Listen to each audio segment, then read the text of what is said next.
시편 128편과 129편 말씀을 살펴보도록 하겠습니다.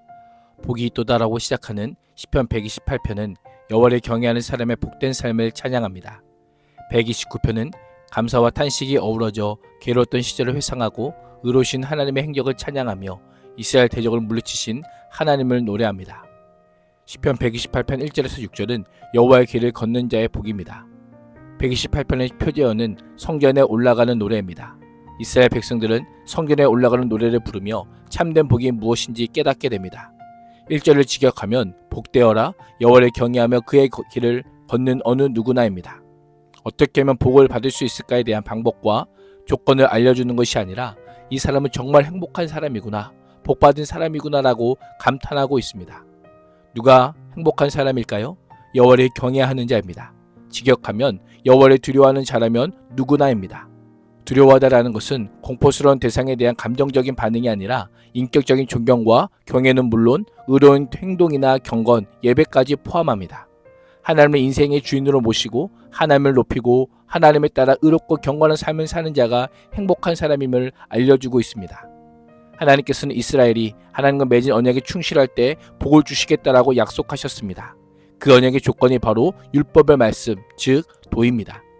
그래서 1절 하반절은 그의 길을 걷는 자마다 행복한 사람이다 라고 합니다. 하나님을 두려워할 뿐 아니라 자의적인 삶의 방식과 그릇된 습관을 버리고 하나님께서 원하시는 길과 하나님의 뜻을 구하고 선택하며 그 길을 걷는 자가 행복한 사람입니다. 나의 모습은 어떠합니까? 지금 내가 누리고 있는 행복이 하나님을 경외하고 순종하여 받은 것입니까? 그렇지 않다면 하나님이 아닌 세상의 것을 더 기대하고 있으므로 누리는 안정과 풍요에 불과함을 잊지 말아야 합니다. 2절에는 하나님을 경외하며 하나님이 걸어간 자의 복의 모습을 묘사하고 있습니다. 시인은 손이 수고하여 열매를 맺는 것이 그대의 행복이요 그대의 기쁨이다 라고 합니다. 내가 복되고 형통하리로라 라고 표현하지만 복의 주체는 하나님입니다. 그래서 복은 받는 것이고 행복은 하는 것입니다. 시인이 손으로 수고한 결과를 강조하는 이유가 무엇일까요? 아무리 하나님께서 복을 주시는 분이라 할지라도 그 복을 얻기 위해서는 손의 수고가 필요함을 알려주기 위함입니다. 일하지 않으면서 하나님께 그 열매를 바라는 것은 합당한 태도가 아님을 알려주고 있습니다. 또한 손으로 수고한 결실을 거둘 수 있는 것 자체가 복임을 알려줍니다. 고대 세계에서는 자신이 수고한 대로 얻지 못하는 경우가 있었습니다. 수고하여 농사를 지었지만 자연재해나 메뚜기 떼로 농사를 망치기도 하였습니다. 적들의 침입으로 수고한 대로 얻지 못하기도 했습니다. 수고한 대로 먹는다는 것은 하나님의 돌보심과 보호하심과 지켜주심의 결과임을 알려주고 있는 것입니다. 2절 하반절은 복과 형통을 함께 언급합니다. 형통은 가장 적합하고 알맞게 어울리는 것, 좋은 것, 그래서 기쁘고 즐거운 것을 가리킵니다. 이것을 통해서 복은 결코 운이나 횡재가 아니라 하나님 앞에서 성실한 수고의 결과임을 알려주고 있습니다. 3절은 하나님을 경외하는 자에게 다복한 가정을 선물로 주심을 말씀합니다. 풍성한 포도 열매 같은 현숙한 아내, 무성한 감나무 같은 자녀가 복입니다. 4절은 여호와를 경외하는 자는 이같이 복을 얻으리로다라고 말씀하고 있습니다. 복 있는 사람의 모습이 어떻게 보이십니까? 거창하지 않습니다. 화려하거나 환상적이지도 않습니다. 차고 흘러넘치는 것도 아닙니다. 오히려 평범하고 당연하게 여기기 쉬운 노동과 가정의 복이 다른 무엇과 바꿀 수 없는 큰 선물이요 복임을 우리는 기억해야 합니다. 5절과 6절에서 시인은 하나님의 성전이 있는 예루살렘과 이스라엘의 복과 평강을 노래합니다. 성전에 올라가며 가정에 대한 복만이 아니라 공동체에 대한 복과 평강으로 그 시선이 확장되고 있습니다. 그렇습니다. 참복은 나와 내 가정, 내 자녀만의 성공만이 아니라 공동체에 이르기까지 나라와 민족과 열방에까지 흘러가는 것이 참복임을 고백할 수 있어야 합니다. 시편 129편 1절에서 8절은 여호와께서 주신 승리와 시온을 묘하는 자가 당할 수치입니다. 129편의 표제어는 성전에 올라가는 노래입니다. 시인은 대적들이 이스라엘 여러 번 괴롭게 하는 고발로 시작합니다. 내가 어릴 때부터 나의 원수들이 여러 번 나를 잔인하게 박해했다라고 고발합니다. 그들이 누구일까요?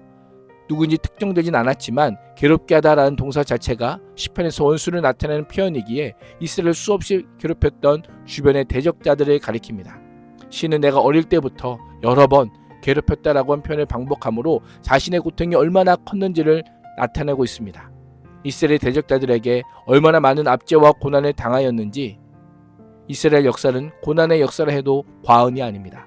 수많은 원수들이 끝없이 수없이 괴롭혔습니다. 그러나 그들의 계획은 성공하지 못했습니다. 2절은 나를 이기지 못하였도다라고 합니다. 오랜 세월에 걸쳐서 수많은 원수들이 이스라엘을 압제하고 몰아내고 멸망시키기 위해 온갖 수단과 방법을 사용했지만 결코 이스라엘을 이겨내지 못했던 것입니다. 시인이 이렇게 고백하는 이유가 무엇일까요? 단지 대적들이 이스라엘을 이기지 못했음을 강조하기 위함이 아니라 더 적극적으로 하나님께서 이스라엘을 보호하시고 승리케 하셨음을 강조하기 위함입니다. 악인들의 공격과 시험은 다양한 때 여러 방식과 방법으로 반복되지만 그때마다 하나님의 보호와 인도하심을 경험하게 되는 시간이 될 것임을 우리에게 알려주고 있는 것입니다. 그렇습니다. 시험과 공격이 하나님의 살아계심과 하나님을 경험하는 복의 통로가 될 수 있는 것입니다. 매 순간마다 깨어있게 하기 때문입니다. 근신하여 하나님의 도우심을 바라보게 하기에 우리에게 복이 되는 것입니다. 시인은 이스라엘의 고통을 가혹한 노동에 시달린 사람으로 의인하여 밭을 가는 사람이 밭을 갈아 엎듯 그들이 나의 등을 갈아서 길에다 고랑을 길게 냈으나 의로우신 여호와께서 악인의 사슬을 끊으시고 나를 풀어주셨다라고 고백합니다. 시온을 미워하는 사람은 그 어느 누구나 수치를 당하고 물러가고 만다라고 합니다. 하나님께서 결코 시온을 미워하는 자들을 묵인하지 않을 것임을 확신하고 있습니다. 나아가 시인은 그들이 지붕의 풀과 같고 자라기도 전에 말라버릴 것을 확신합니다. 말라버리는 수준은 지붕의 풀을 메어 묶는 자의 품에 차지도 않을 정도입니다. 시온을 미워하는 자들은 말라버린 풀처럼 일시적이고 영원하지 않게 될 것이라는 염원과 예언과 기도를 복합적으로 고백하고 있습니다. 8절은 지나가는 사람 가운데 누구도 너희 곧 시온을 미워하는 자들에게 여호와의 복을 빌지 않을 것이고 여호와의 이름으로 우리가 너희를 축복한다고 말하지도 않을 것이다 라고 선언하고 있습니다. 시인은 과거 이스라엘 대적자들에게 임한 하나님의 심판을 회상하며 시온을 미워하는 자는 미래의 파멸을 선포합니다. 오늘 본문은 이스라엘 역사를 통해 우리의 인생을 돌아보게 합니다. 이스라엘처럼 가장 낮은 자리에서 가난한 마음 애통하는 심령으로 여호와를 앙망함으로 가장 확실하고 완전한 하나님의 도우심을 받는 복된 인생이 될 수 있기를 주님의 이름으로 축복합니다. 기도하겠습니다. 하나님, 하나님을 경외하며 하나님의 길을 걷는 복받는 삶이 되게 해주시고 하나님께서 주시는 복을 나라와 민족과 열방으로 흘러보내게 하는 복이 되게 하여 주옵소서. 예수님의 이름으로 기도합니다. 아멘.